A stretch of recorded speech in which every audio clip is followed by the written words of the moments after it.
supply chainers, wherever you are in the world. This is Sarah Barnes-Humphrey with you today. Are you ready? Let's talk supply chain.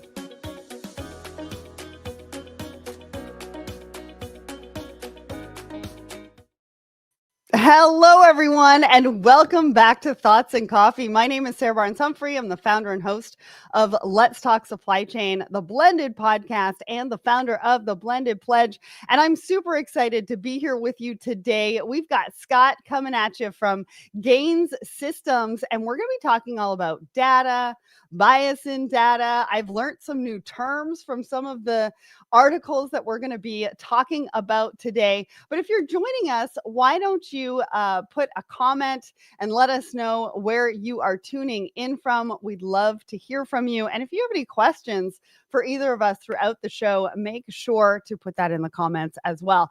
Well, we couldn't do this show without a word from our sponsor. So head over to secretsocietyofsupplychain.com if you are looking for a community of like-minded professionals in the industry. We've got a ton of stuff for you. We've got the supply chainers. We've got a woman in supply chain executive group, connections group. Plus, we've even got a membership group for marketing professionals in supply chain as well that we are collaborating on, excuse me, with Supply Chain Brain. So head over to secretsocietyofsupplychain.com and sign up today. We've got a free group. You can get in there, see what it's all about, and then take it from there. All right, let's talk about what is happening at Let's Talk Supply Chain today. So we've got a brand new episode with Werner Transportation, and we're talking about how they are keeping America moving. But in this particular episode, it's episode 446, wherever you check out the show. I would highly recommend you go and check it out. He is talking about what's happening in Mexico and how they're moving goods across the border, what that looks like, especially if you are looking to manufacture some of your products in Mexico as well. So go and check that out, episode 446. Now, if you don't get enough of us live today, I'm going to be co-hosting with MVK from Coupa on the Margins live tomorrow at 11:30 a.m. Eastern, back here. So come and check out that episode with us. Click the attend button, even if you can't attend live. We'll send you the link. We're going to be talking about uncovering hidden value with procurement. We're going to be talking to Anne Marie McCarthy from Bottom Line. You're not going to want to miss that. We've got trivia tomorrow, and I think you can win a pickleball set as well. So come and join us at 11:30 tomorrow. And then we've got some webinars coming up. So this one is in conjunction with Supply Chain Brain and Anaplan, the untold story of supply chain. Click the link in the comments. If you're over on my personal LinkedIn, I'll put that in after the show. But click the link, register now. That is going to be January 28th at 2 p.m. Eastern. And then I'm going to be hosting a webinar the following day, January 29th at 1 p.m. Eastern, in conjunction with BlackBerry Radar. And we're going to be talking about supply chain technology integration. Now, this is probably something I get asked a lot about because I talk to a lot of technology companies, and everybody wants to know about integration. How easy, how hard, how long, how many resources is it going to take? So register at the link in the comments, or I'm going to put that in the link on my personal LinkedIn after the show. Register, come and join us. It's going to be a really great discussion. And last but not least, I've got a couple more webinars coming up. Thursday, January 30th and Tuesday, February 4th, both in partnership with Supply Chain Brain. One is WSI, the other one is CargoWise. And where are we going to be in person? Well, we're going to be at Manifest February 10th through 12th. If you're going to be there, make sure to come and say hi. We're going to be recording some podcasts in booths at the show, so that's going to be a lot of fun. And then TPM March 2nd through 5th, I'm going to be there and hosting TPM TV, so I'm going to get to talk to a lot of folks. And then again, Home Delivery World, May 21st and 22nd, this time in Nashville. I'm also going to be recording on site there as well. So if you are at any of those shows, please come and say hi. I'd love to see you and get to know you. And yeah, I think it's going to be great. All right, now it's time to bring up Scott. Scott, hello. How are you? Hi, Sarah. I am great. Good to see you again. It's good to see you too. The sun is shining. I don't know if anybody can tell, but my lighting's a little bit different today because the sun is actually shining in Toronto. But what I have to tell you is it is minus 25 degrees Celsius outside. And that's why I've got a sweater on because I don't know. In this weather, you can't even stay warm. Like you're just cold all the time. I don't know about you. I don't know where you are in the world, but I am actually based in Atlanta. It's very cloudy, but very cold here. Not quite that cold, but there's winter storm warnings, which will amount to nothing, being that we're in Atlanta. But it's pretty chilly here for Atlanta. But and you guys got snow. You guys got a lot of snow a couple of weeks ago. Did that wreak havoc, or did your family go out there and start, creating snowmen? It was a little bit of both. Yeah, the kids were sleighing in the neighborhoods, but the shelves were still empty of bread and milk and all the basics, just as you would expect. So.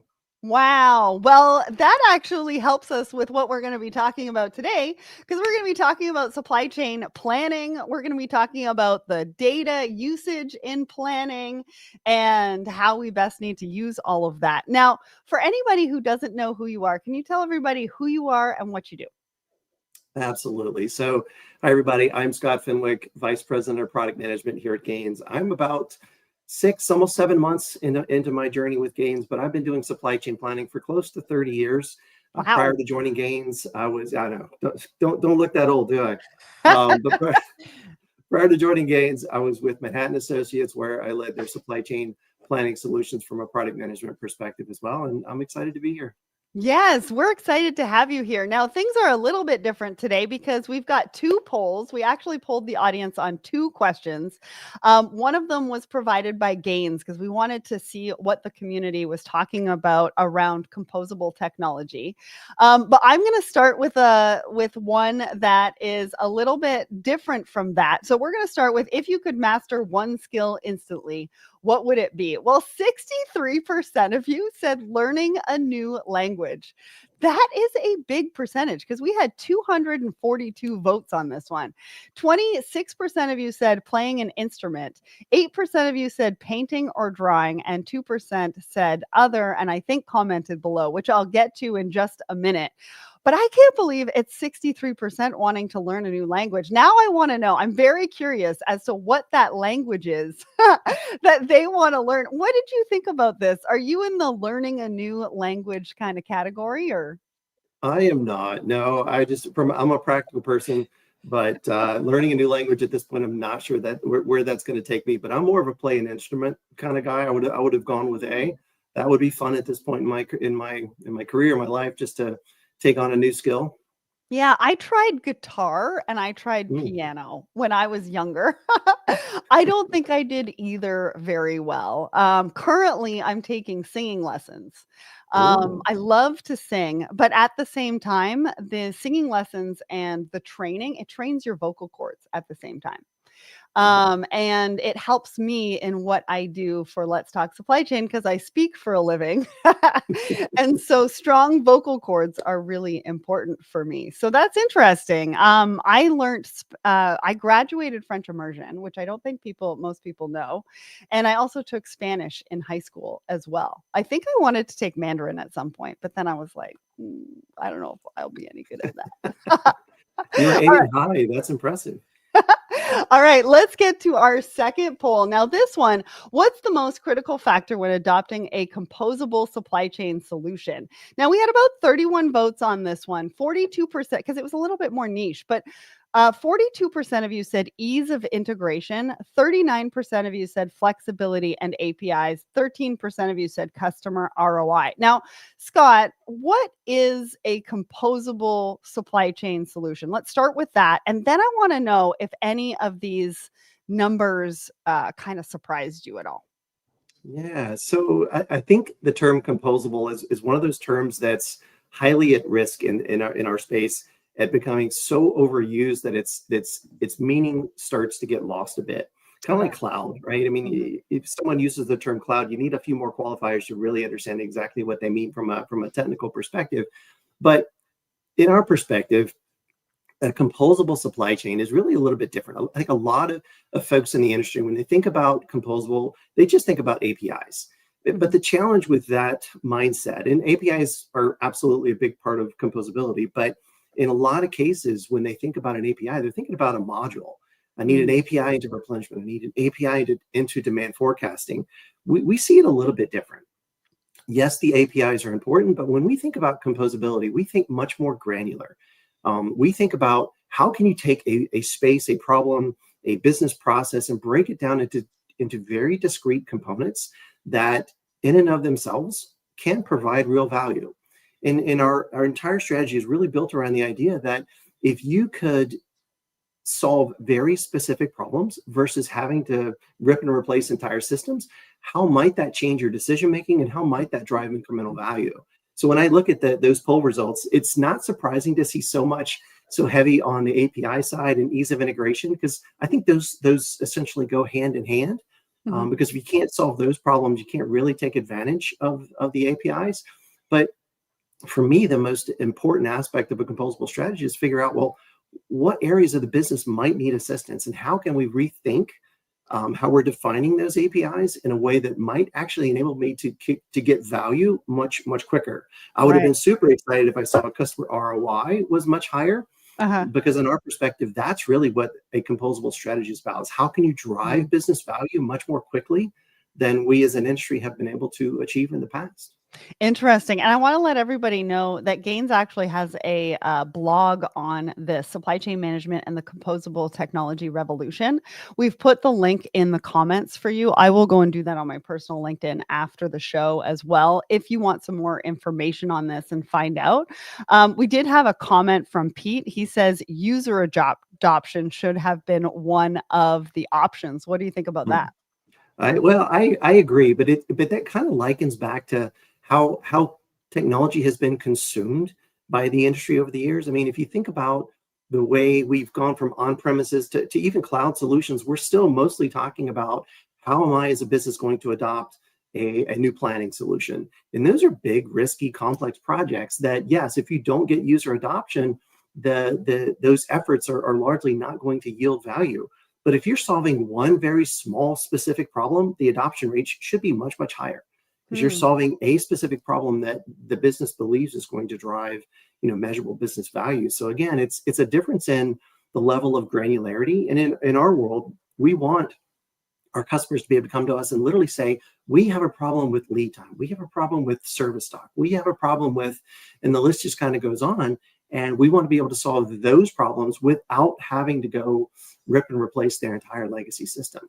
Right. And I really like the way that you, Amber, the team at Gaines thinks about technology, and you think about the integration of it, the adoption of it, the user experience of it. And we're going to get into a little bit more about that, because I had Amber on the podcast just a couple of weeks ago, and she was talking about bias in data. And our first article is going to be talking about data. It talks about the beauty industry, but this kind of goes across all industries.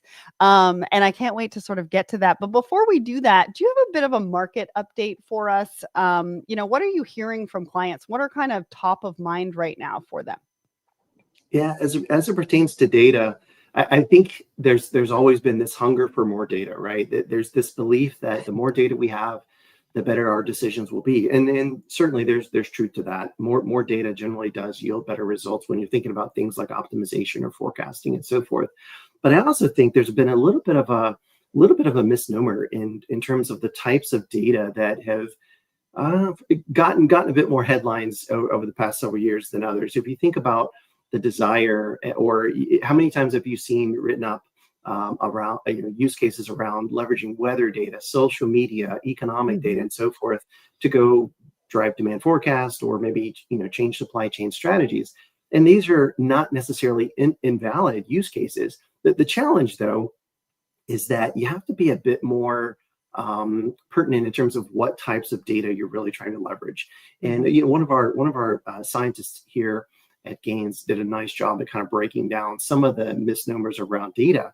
And, his point was, in a lot of cases, some of the data that we want to use as an industry isn't really available in advance. If you think about a weather forecast, I mean, you do get a weather forecast, but the accuracy of that's always questionable. And you can sometimes use it to better prepare, but how accurate is it going to be in the long term?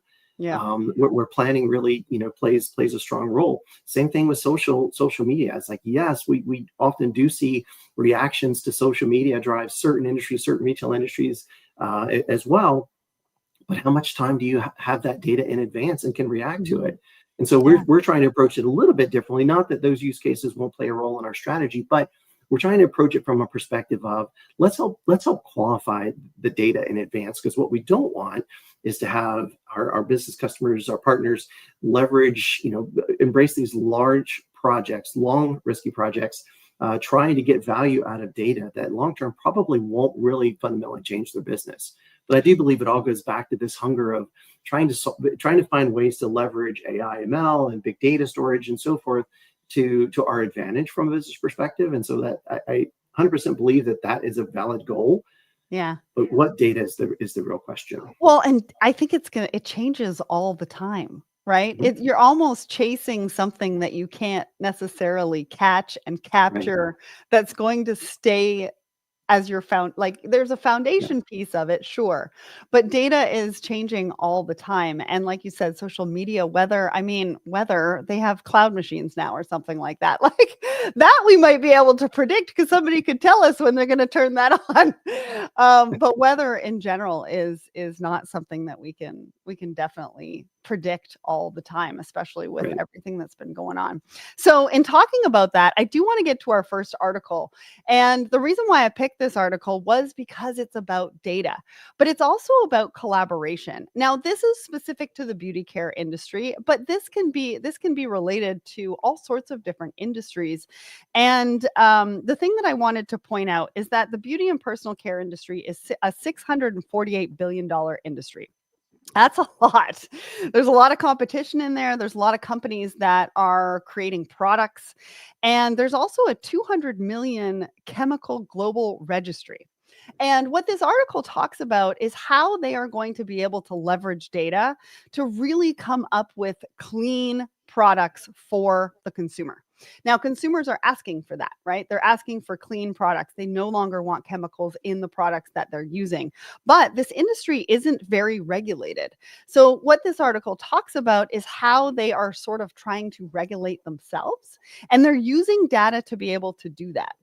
But they're bringing data together in a credible way. They're looking for objective data to inform the ingredient safety that they want to bring to the market. Now, one of the things that Amber talked about in episode, I think it was 445, that you guys might want to go and check out. And Nicole, if you can put the link to that podcast in the comments, I would appreciate that, because she talks about data, but she also talks about bias in the data and how human beings actually bring bias into data. And sometimes we don't like the decision or the final outcome that data is providing to us, and then there's inherent bias from the actual person who is interpreting the data. So talk to me about this. You're heavily involved in data, Scott, right? Especially with gains. Data is kind of the foundation of how you work with your customers. So this talks about collaborative data.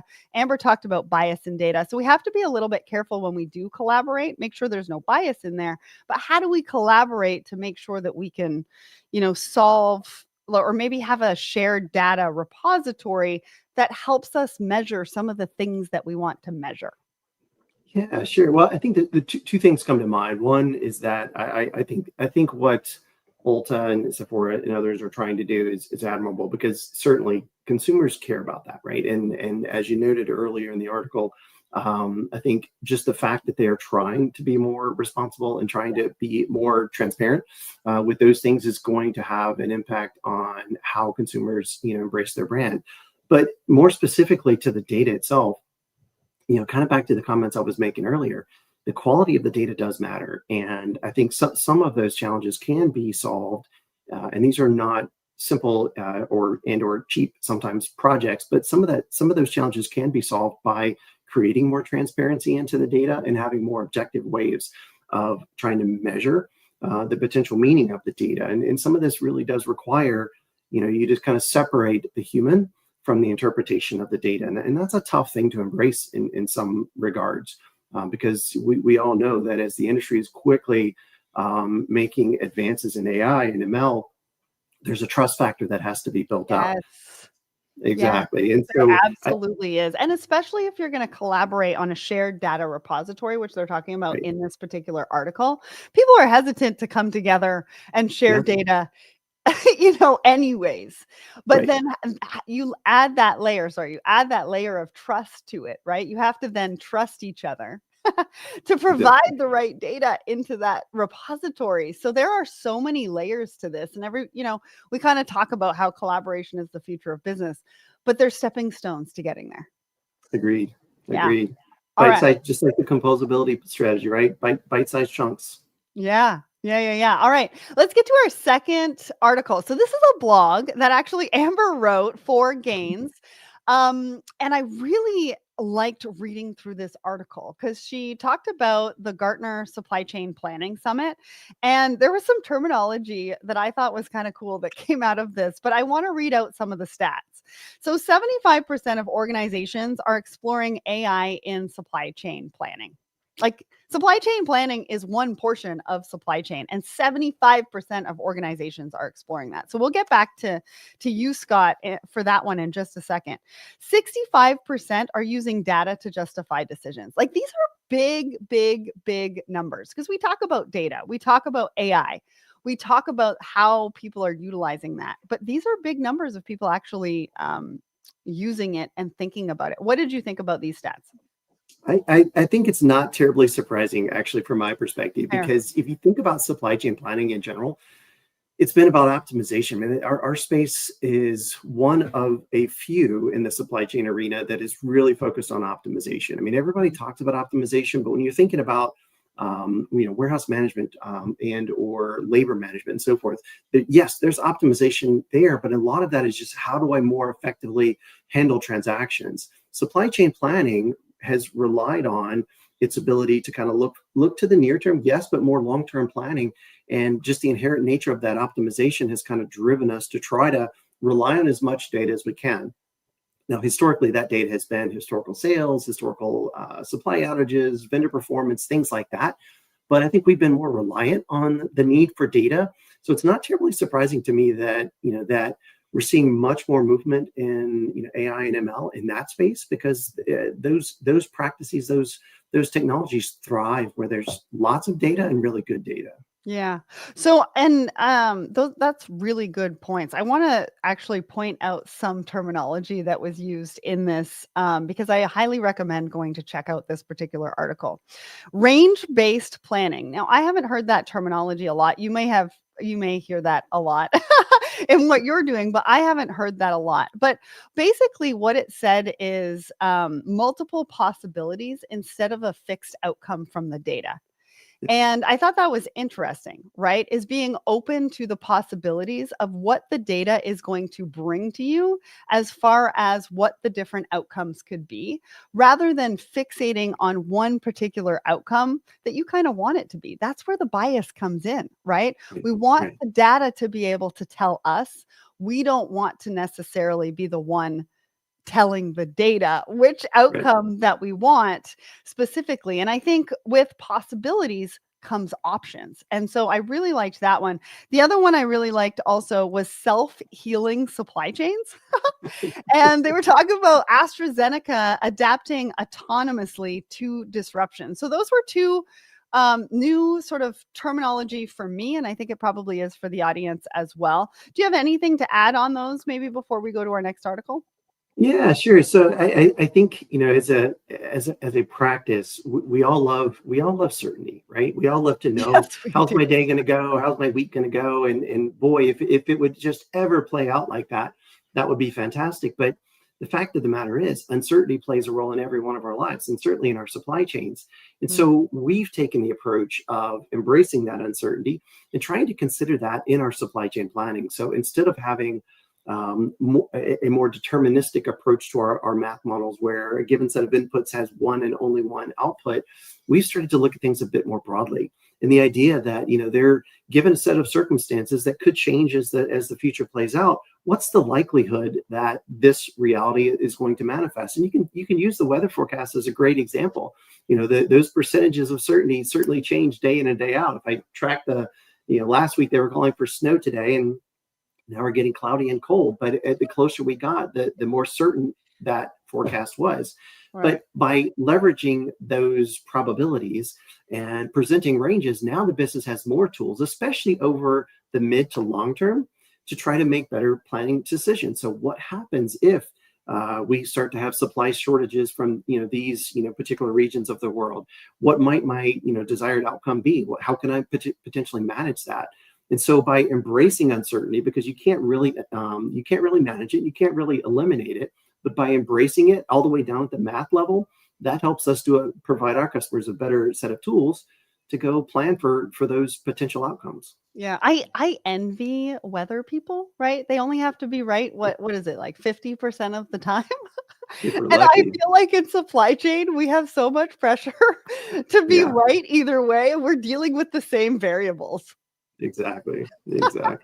All right. Well, we've got time for one more article. We're going to just spend a couple of minutes on this one because it's a hot button issue. We're talking about tariffs. So Mhm. retailers are bracing for the impact of tariffs, although we still don't know what that's going to be because, we were told yesterday from the new administration, possibly February 1st. But tariffs directly affects inventory management. And this article actually talks a lot about that. They're talking about off-price retailers. So like a Marshall's, a TJX, a Ross, a Burlington.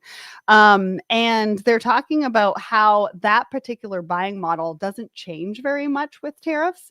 If companies and retailers are buying and they're overstocking their inventory and don't sell it, it actually goes to them and the pricing actually doesn't change too much, which is a very, very interesting take on who benefits and who doesn't when tariffs are coming in, especially when people are buying directly from the regions that are supposed to be hit. But stocking up on inventory is not necessarily easy right now. It demands more capital and financing costs are really high at the moment. And so it might not necessarily be an option for some of those retailers that are bracing for tariffs. So now, Scott, I know that Gaines gets involved. Obviously, this is part of the planning process. How do you plan? This is a variable that you kind of just mentioned. We don't know what's going to happen. What did you Yeah. think about this? Really high level. What do you think people should be thinking about? I think it's incredibly interesting because a lot of it does go back to the fundamentals of planning, and understanding your cost is one of the biggest challenges that let's say a mainstream retailer. We'll come back to some of those some of those deep discount retailers perhaps, but dealing with understanding your cost and being able to factor that into your plan is a big part of just getting the plan correct. And I know just from firsthand that a lot of folks, as they manage their inventory, they don't really manage their costs extremely well. They use approximations, and sometimes if you go back and pull a number of your customers and ask them how often do they go back and reanalyze the costs that they're using, to optimize their supply chain, in a lot of cases they're the same costs that were input X number of years ago when they installed the solution. And so I think it's going to be important to try to keep those up to date and understand how these potential changes as it pertains Yeah. to tariffs might impact those costs. It is interesting, though, that when you look at some of those retailers that are mentioned in that article, I've worked with some of those in my past, and in a lot of cases, they get their inventory secondhand, right? They're not buying that inventory, directly from the manufacturer. They're buying it from others who've kind of reached the end of life, and they've already been marked down and marked down and marked down. And so they're kind of picking up that inventory at the end of its life cycle and trying to make as much of it as they can. So for them, there might be an impact on cost, as some of those costs do tend to get passed along. But it's going to have a much less impact than it would certainly on a mainstream retailer. So I think it's going to be an interesting situation to see how things play out this year. But I think it does, for me as a practitioner, I would certainly encourage the audience to just make sure they're staying on top of their costs. They're thinking about leveraging whatever what if scenarios they have in their planning tools to understand what those impacts might be, so that they're not caught off guard. Well, and make sure you've got partners and technology that can help you to do that. Because I remember being at the Gaines conference and I Mhm. interviewed a lot of your clients, and they were talking about how they were able to take capital out of inventory. Yeah, And now with this coming through, it sort of put a wrench in those plans. But if you have the right partners, the right technology, you're able to put the right plan in place. Scott, right. Thank you so much for joining me today. I want to do a quick shout out to Raj over on my personal LinkedIn. Thanks for joining us. Thanks to everybody who joined us for the show today. Check out those links, go to those articles. There's a lot more in there for you to take into your day. But thanks everybody for joining us, and we'll see you again next week. Thanks, Scott. Thank you, Sarah.